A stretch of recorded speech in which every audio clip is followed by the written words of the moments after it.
Today we find that marriage has become more of a show and a fashion. So there are cases where I find they may do marriage in the mosque, nikah karne ka hai, but then they have the walima in big grounds where they spend crores of rupees, hundreds of thousands of dollars, and they want to show that, how much they have. And the mayor, as I told you earlier, maybe 786, maybe just 50,000, 1 lakh. A person is spending crores in the marriage. So how much mayor should he give? So this really is not what Allah subhanahu wa ta'ala wants. And it is nothing but the verse of the Quran of Surah Isra, chapter number 17, verse number 26-27, where it says that do not be a spendthrift. For verily, a person who is a spendthrift is the brother of the devil. So doing israf is haram in Islam, to become a brother of the devil. What should be done to revive the sunnah? What should be done is that you should set examples and see to it that you make the marriage simple. And that reminds me that when I got married in 1993. That's about 16 years back. And some of you may be aware that my wife is from Pune. So, but naturally we were discussing where to have the marriage, and so it's a normal culture, in inverted commas, a custom that normally the nikah takes place in the girls' city if they are not from the same city. So we had a big problem. They said, we should have in Pune. I said, no, we should have in Bombay. So he said, why should I have in Pune? I said, I'll give you a reason why I should be in Bombay. I want to do a simple nikah, I want to set examples. She said, she also do a simple nikah. I said, there are more people. So finally I was able to click the deal and have the marriage in Bombay. So we had the marriage in Jama Masjid. We approached the Jama Masjid here at the Government Market, which is the largest. And they were reluctant that women should not come to the mosque. Yes, they can, but they can sit at the side. And so we had a problem. So finally we were able to convince the Jama Masjid of Bandra, where we could take a school which was attached Jama Masjid, and mashallah we had a nikah. And it was a grand nikah according to me. Grand in the sense that, though when we told the people that, do make arrangement. And normally in a nikah, how many people come? 100, 150. If you have a nikah in the mosque, how many do you expect? 100, 150. We said there may be more people, so you're laughing. Abhi tak ki kabhi ye angan ne bhara. This small part did not fill, what do you expect? So it will have some more chadai, so you're laughing. But by Allah's grace, alhamdulillah, there were more than 2,000 people who turned up in the mosque, in the gents, and few hundred ladies, mashallah. And mashallah, we did start the nikah, I think, about 10 minutes earlier than the time. We had a good khutbah, mashallah. It was simple. Fine, people couldn't recognize who was the dullah, because I was just dressed up in kurta pajama, alhamdulillah. And we thought it was absolutely simple. And we did print a card, which has become, mashallah, very popular. Many people are emulating it. We mentioned that the best marriage is that in which the least expense is made.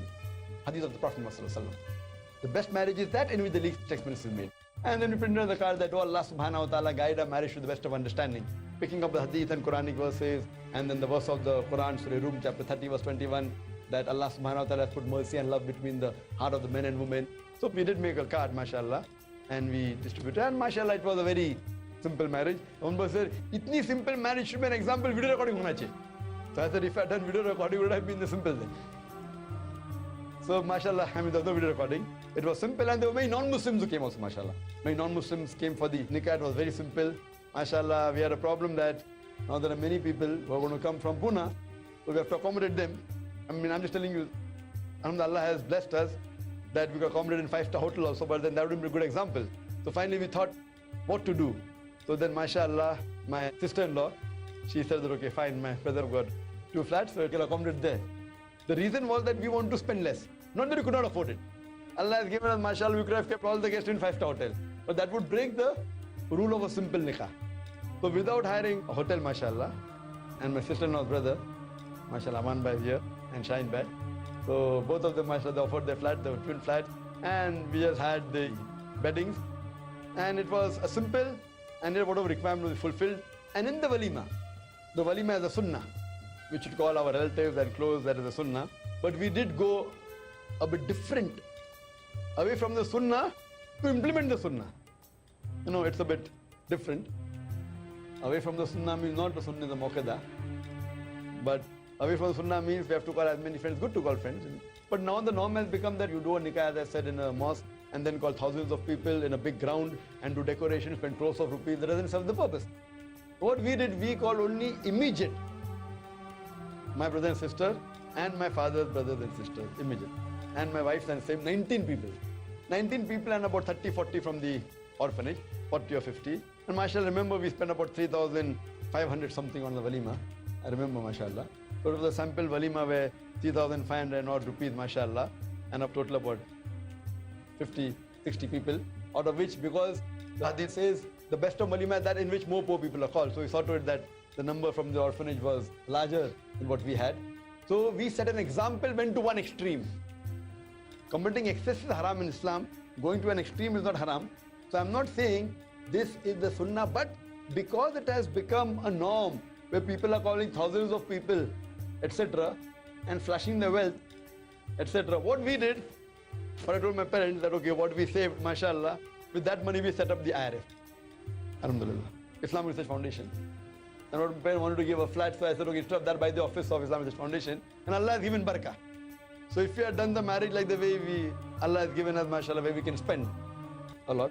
So here what we have to do, that if you want to revive the sunnah, you have to go a step forward and set an example.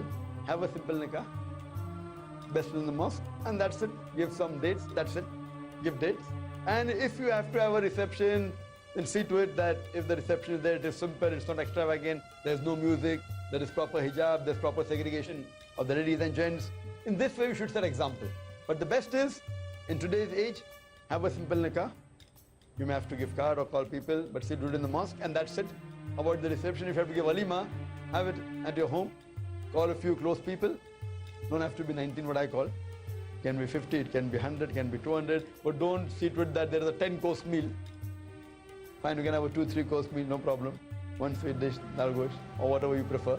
And if that money you invest in the way of Allah subhanahu wa ta'ala, your marriage will be more successful. And Allah will bless you more. And this is only possible if both the family of the husband and wife, they are of that thinking. So that is the reason, if you want to set an example, you have to marry a husband who also wants to set an example. So best part is depending upon the life partner you choose. So all this will only come into play if you choose the right partner. And that is the reason at that time in 90s, I remember, in the early 90s, I mean my sister was in charge. She was supposed to choose. We could not find anyone, so we had to go to Pune. So mashallah, I had to get from Pune, alhamdulillah, the criteria that we wanted. And now mashallah, this whole thing has spread, and the Arif ladies wing was formed, mashallah, and which wasn't there before my marriage. So after the marriage, the work expanded, the work increased, the Arif ladies wing was formed. And I told my wife that, see, once I get married, I promise you 4,000 a month.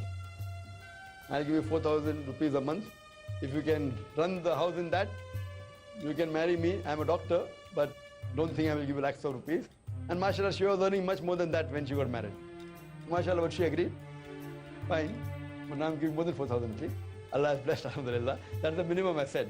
So what we realized, mashallah, that if you take a life partner who's of the same view, that is the time you can expand, and that is the time you can grow Islamically, and that is the time you can set more example.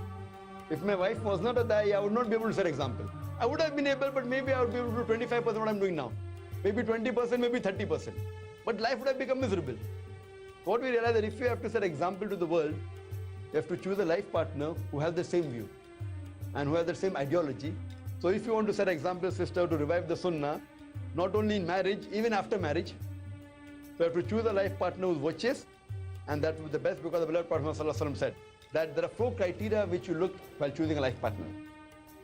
One is wealth, second is beauty, third is nobility, and fourth is virtue. And amongst them, the best is virtue. So if you choose a virtuous life partner, inshallah, you will set many examples in society. Hope that answers the question, sister.